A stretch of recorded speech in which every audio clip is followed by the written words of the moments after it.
Salut à tous, c'est Darkenis31 et aujourd'hui je vais vous présenter le set 75 401, l'intercepteur d'Ahsoka. Donc c'est un set de 290 pièces, voilà, c'est un très beau vaisseau avec Ahsoka, Anakin et A7 R7, non R7 A7 pardon. Donc voilà, dans le set on a 3 sachets, une notice et des pourritures de stickers que je déteste parce que c'est toujours une horreur à coller ces trucs là, et en plus vu le prix de 45 balles du set, même si j'ai eu un peu moins cher, bah voilà, ça devrait être tampographié quoi. Les sachets sont en papier et on va tout de suite passer à la construction.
Et voilà, donc j'ai terminé le Ahsoka Starfighter.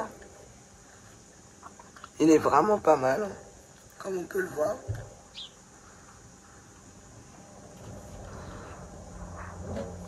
Hop, là on a les ailes qui s'ouvrent.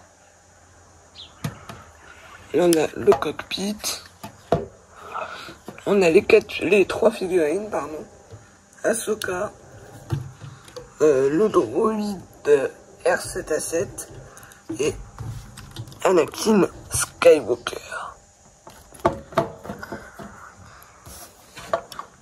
Bon, je l'ai mis là parce que je suis actuellement en vacances. Donc du coup j'aurais pas envie de le perdre ici. Donc non, en vrai le vaisseau est cool. Après il y a quand même quelques petits points négatifs. On a quand même des gros stickers comme ça. Et les stickers, c'est horrible à coller. Franchement, je connais qu'une personne dans mon entourage qui sait coller les stickers. C'est mon cousin de 7 ans. Voilà, je pense qu'il a un pouvoir surhumain, c'est pas possible. Lui, tous ses stickers, ils sont collés au millimètre près. C'est un délire. Maintenant, quand on construit un set ensemble, je lui donne mon set et je lui demande de coller tous les stickers. Non, c'est vrai en plus. Mais bon, en tout cas, si tu passes par là, gros bisous cousin. Et bravo pour ta précision. Enfin bref, là on a le cockpit qui est tampographié.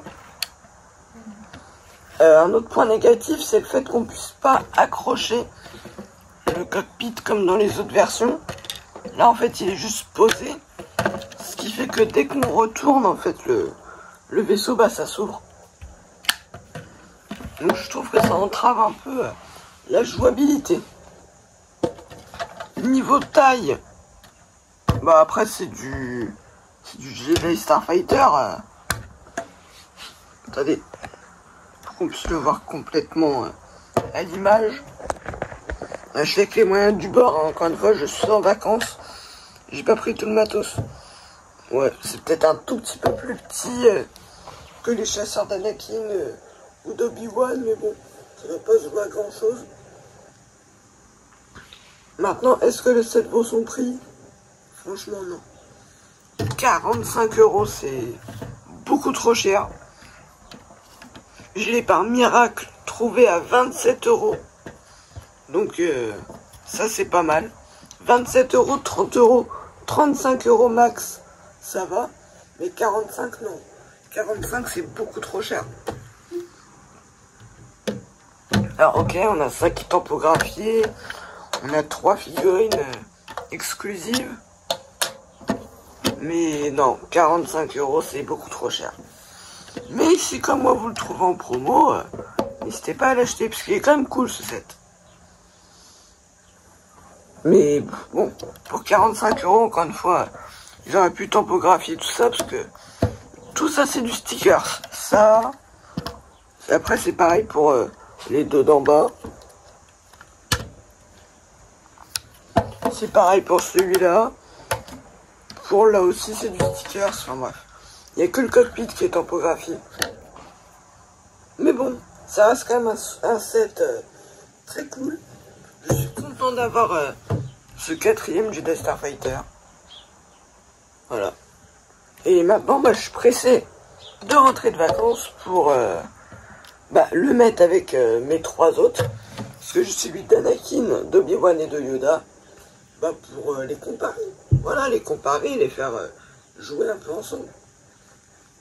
Mais par contre, un défaut, mais ça c'est pas la faute du set. Ça peut arriver. Je sais pas si vous voyez, sur le cockpit, il y a eu un problème dans la peinture. T'as des mises au point.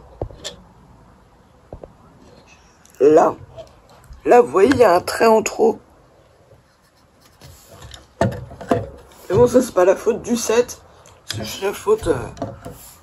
Des fois ça arrive, hein, une erreur dans la peinture, tout ça, voilà. Bon bref, je vous laisse. Merci de m'avoir regardé. Ciao.